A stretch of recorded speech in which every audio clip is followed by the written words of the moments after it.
Welcome back to my channel. അപ്പോൾ ഇന്നത്തെ video ഒരു മാല ഉണ്ടാക്കുന്ന വീഡിയോ ആണ്. ഇന്നലെ ഒരു മാല ഉണ്ടാക്കിയിട്ടപ്പോൾ അതിൽ ചോദിച്ചിരുന്നത് എങ്ങനെയാണ് അളവെടുക്കുന്നത് എന്ന്. ഇങ്ങനെയാണ് അളവെടുക്കുന്നത്. 12 സെൻറ്റിമീറ്റർ എടുത്തിട്ട് അതിൻ്റെ നടുകിൽ 6 സെൻറ്റിമീറ്റർ വരച്ചു കൊടുക്കുക. അതിനുശേഷം 180 ഡിഗ്രിയാണ് നമ്മൾ അടയാളപ്പെടുത്തുന്നത്. ഇതുപോലെയുള്ള സ്കെയിൽ ഉണ്ടെങ്കിൽ അങ്ങനെ അടയാളപ്പെടുത്താം. അല്ലാന്നുണ്ടെങ്കിൽ നമുക്ക് കോമ്പസ് എടുത്തിട്ട് വേണമെങ്കിൽ അടയാളപ്പെടുത്തിയിട്ട് വരഞ്ഞു കൊടുത്താൽ മതി. സിമ്പിളായിട്ട് തന്നെ ചെയ്തെടുക്കാൻ പറ്റും. പിന്നെ ചെയ്യുന്നത് എന്ന് വെച്ചാൽ നമ്മൾ കുന്തൻ സ്റ്റോണാണ് ഇതിന് ഒട്ടിച്ചു കൊടുക്കുന്നത്. സ്റ്റോൺ മാത്രമേ ഉള്ളൂ ഇതിന് ഉപയോഗിച്ചിട്ടുള്ളത്. നമുക്ക് കുന്തൻ സ്റ്റോണൊക്കെ വാങ്ങിക്കാൻ കിട്ടും, മീഷോയിലൊക്കെ ഉണ്ടാവും. ഞാൻ ഷോപ്പിൽ നിന്ന് പോയിട്ടാണ് വാങ്ങിക്കാറുള്ളത്. ഇവിടെ ഒരു പാക്കറ്റിന് 20 രൂപയായിട്ട് 25 രൂപയൊക്കെ ആയിട്ട് കിട്ടും.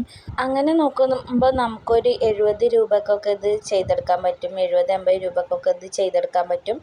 പുറത്ത് ഇതിന്നൊക്കെ വാങ്ങുമ്പോൾ 200-300 രൂപ കൊടുക്കേണ്ടി വരും. കാരണം കുന്തൻ സ്റ്റോണിൻ്റെ ആകുമ്പോൾ അത്രയ്ക്ക് റേറ്റ് വരും. സ്റ്റോണുകൾ പല ഷേപ്പിലുള്ളതും പല സൈസിലുള്ളതും നമുക്ക് കിട്ടും.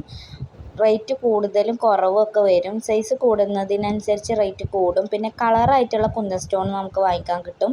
മുന്നേ ചെയ്ത വീഡിയോയിൽ സ്റ്റോൺ ലൈസ് വെച്ചിട്ടായിരുന്നു ഇതുപോലുള്ള മാല ചെയ്തിരുന്നത്. അപ്പോൾ അതിൻ്റെ അളവ് എടുക്കുന്നത് കാണിച്ചില്ല എന്ന് പറഞ്ഞിട്ട് കമൻറ്റ് വന്നപ്പോഴാണ് ഇതുപോലുള്ള അളവെടുക്കുന്ന വീഡിയോസ് ചെയ്തത്. ഇതൊക്കെ നമുക്ക് സിമ്പിളായിട്ട് തന്നെ ചെയ്തെടുക്കാൻ പറ്റും. എന്നിട്ട് നമുക്ക് വേറെ ഷേപ്പിൽ വേണമെങ്കിലും ചെയിന് കട്ട് ചെയ്തെടുത്തിട്ട് നമുക്ക് ഇതുപോലെ കുന്തൻ സ്റ്റോൺ ഒട്ടിച്ചു കൊടുത്തിട്ടൊക്കെ നമുക്ക് ഡിസൈൻ ചെയ്യാൻ പറ്റും. അതൊക്കെ ഞാൻ അടുത്ത വീഡിയോസിൽ ചെയ്ത് കാണിക്കാം. ഇത് ഈ മഞ്ഞ വന്നിട്ടുള്ളത് ക്യാൻവാസിൻ്റെ ക്ലോത്താണ് വന്നിട്ടുള്ളത്. അതാകുമ്പോൾ നമുക്ക് ഈ പശയൊക്കെ ഒട്ടിച്ചാൽ മതി. B7000 6000 ഇങ്ങനത്തെ പശകളൊന്നും നമുക്ക് ആവശ്യമില്ല ഇതിന്. ഈ സാധാരണ പശ തന്നെ മതി. ഇത് ക്യാൻവാസിൻ്റെ ക്ലോത്താണ്.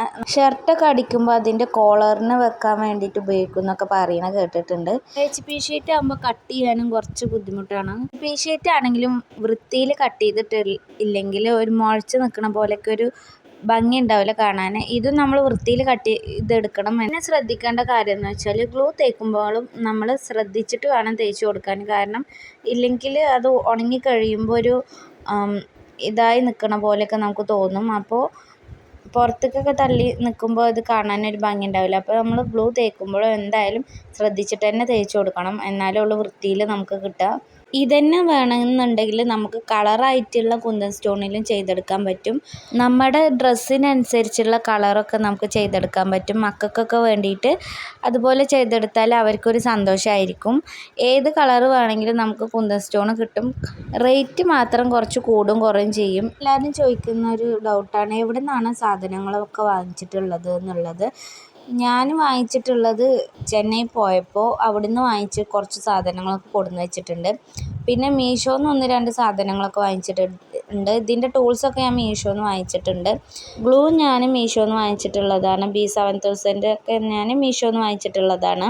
റേറ്റ് എവിടെയാണ് കുറച്ച് കുറവ് ക്വാളിറ്റി ഉള്ളത് എന്നൊക്കെ നോക്കിയിട്ട് നമുക്ക് മീഷോന്നോ അല്ലെങ്കിൽ ഷോപ്പിൽ നിന്നൊക്കെ വാങ്ങിക്കാവുന്നതാണ്.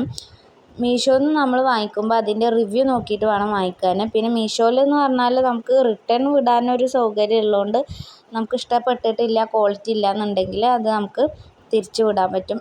ഉണ്ടാക്കിയതിന് ശേഷമുള്ള ലുക്കാണിത്. ഇതാണ് ഇതിൻ്റെ ഫൈനൽ ലുക്ക് വരുന്നത്. എല്ലാവർക്കും ഇഷ്ടമായി എന്ന് വിചാരിക്കുന്നു.